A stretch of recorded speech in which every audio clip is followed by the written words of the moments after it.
work hard, and I want you to learn how, the Bible wants you to learn how to budget and to save. To budget and to save. And I should just turn this over to Luke right now and have him come and teach a little Financial Peace University for us, because this is what we're talking about. How many of you have taken Financial Peace University, the course? I'm looking at maybe 20%. Luke, we got work to do.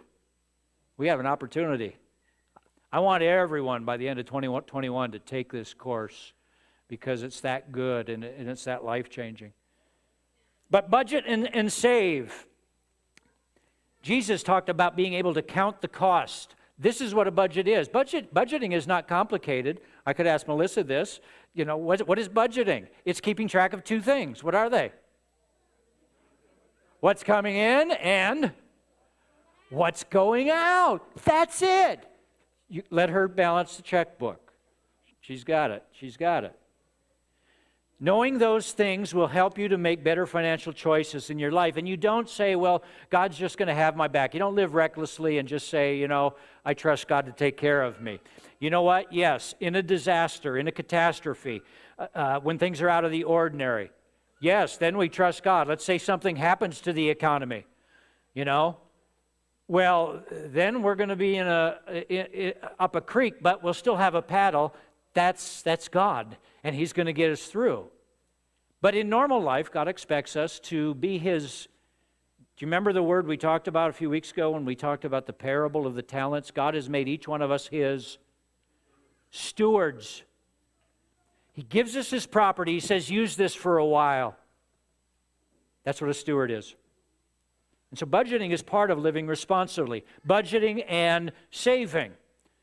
Budget and save. Some people say, isn't that a lack of faith to save? No, it's an act of stewardship. The Bible doesn't tell us to hoard. It tells us to save. There's a huge difference.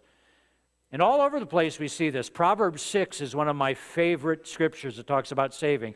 It says this, go to the ant, you sluggard. I love this verse, and whenever I preach this over the years, for some reason, I say, sluggard. And I want to say this with me. Go to the ant, you sluggard. It's just such a great word. Go to the ant, you sluggard. Consider its ways and be wise, Solomon says. Why? What can we learn from the ant? Next verse tells us, the ant stores its provisions in summer and gathers its food at harvest. It saves up, knowing that winter is coming. So all things being equal, the economy is intact. It's not a time of calamity or emergency. God's people should not be living paycheck to paycheck.